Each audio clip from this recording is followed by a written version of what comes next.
was born in Texas and moved up to Ohio. My grandmother was a pastor, and so we moved up here, just kind of following wherever she went. Grew up in a home with a single parent, and that had its challenges. Started college at Bowling Green, left Bowling Green and joined the military. Did my time in the military. I injured my knee, and so I had to get out early. And started volunteering at this church over in Galleon. Just loved it. I was working youth ministry, and I was working like a couple of jobs that equaled a full-time job, and was doing another 30 to 40 hours a week at the church just volunteering because I'm an idiot. But then decided to do that full-time, and so was a youth and worship pastor for right around 12 years. Felt like it was something I was really good at, but it was also something that I put my identity into. I was great at building teams and connecting with people, but also really, really good at alienating my family. You know, I had three daughters. Now they're almost 19, 17 and 15, and my wife at the time, she was doing a great job taking care of them and keeping our family afloat while I was doing all these other things. I was working, doing worship stuff, then added youth stuff to it, and then added video stuff to it, and tech stuff, and all these other things. I was working about 70, 80 hours a week. Eventually, my family just kind of crumbled into small pieces. My wife decided she didn't want to be married anymore, and we ended up moving back from Texas with the intention of like we're gonna get divorced, and we fought for it for several years. Ended up back here in Ashland. We found a church over here. We were attending Substance, and slowly started volunteering again, doing stuff. But this time there were lots and lots and lots and lots of boundaries. So volunteering in the nursery, working with little kids and getting puked on and pooped on. But it was so much fun. It really was. It was great because my kids actually would serve with me in the nursery, and so they had a great time. We attended that church for about a year before the worship guy there, who knew me from before, was like, "Do you want to serve like once a month?"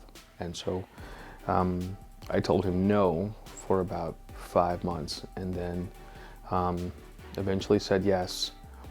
And again, he was aware of my history and wanted to help me keep those boundaries as well. So it was a healthy thing. And then in October of 19, my wife told me that she wanted a divorce. And so that happened. And it was one of the hardest experiences of my life. Eventually, ended up working as a case manager at Appleseed. Again, I got to work with kids and loved doing that.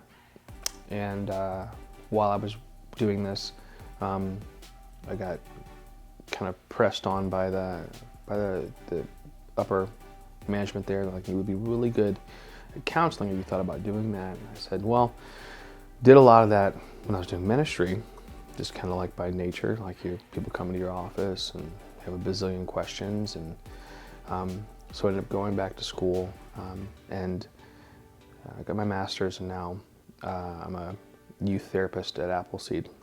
In the middle of all that, meet this really cool girl, and she's loud, and she's gonna actually hit me for saying that. But she's loud and fun and full of life, and we started dating, and dating leads to being engaged, and being engaged leads to being married. And I thought one of the hardest things in getting married was going to be like, how do we mesh our families? How do we do that? Actually, the hardest thing was picking what church we were going to land at, because she was here at New Life, and I was still attending Substance, and Substance was a big part of who I was. They'd walk through a lot of healing with me, a lot of pain, a lot of, they were like family. And there was a lot of tension there with making that decision. We were kind of bouncing back and forth. And the end of the day, like her kids were really plugged in here at New Life, and so we decided this was going to be our spot. There's still a lot of work he's doing in helping me to set boundaries and giving me a place and a platform to encourage others to do the same. Kind of hoping that transitions more into helping people that have been through not only a lot, just outside the church, but a lot in the church as well. Helping pastors, helping their families that are walking through some difficult seasons. Being hurt, it typically doesn't happen overnight. It happens over time, and so the same kind of healing, it's not going to happen overnight. It's happening over time, and I feel like just when I feel like I'm out of the woods, I'm feeling great about all the things, the Holy Spirit unearths something else, and he's like, now what about this? And I want to tell him to shut up because I don't want to deal with it. And or I forgot that it was even there. And he gets out the shovel and the chisel and he just goes to work.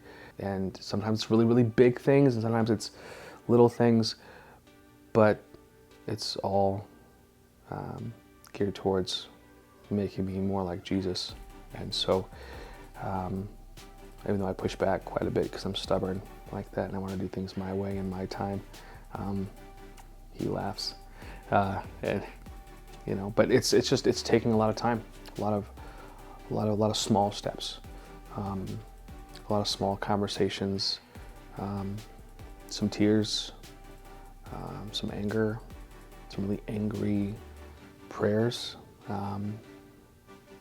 but it's slow moving, and I think the word would be organic. It's an organic process of growth and healing and change as God is rerouting me in different ways. The history that I have, the pain that I've experienced, the loss that I've gone through in ministry, in marriage, all of those things, it was not for nothing. And God is taking those things, those experiences, those times, and he's in the business of redeeming broken things.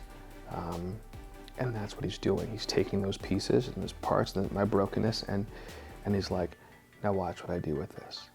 And he's doing that in the community, he's doing that in our church, he's doing that in our home.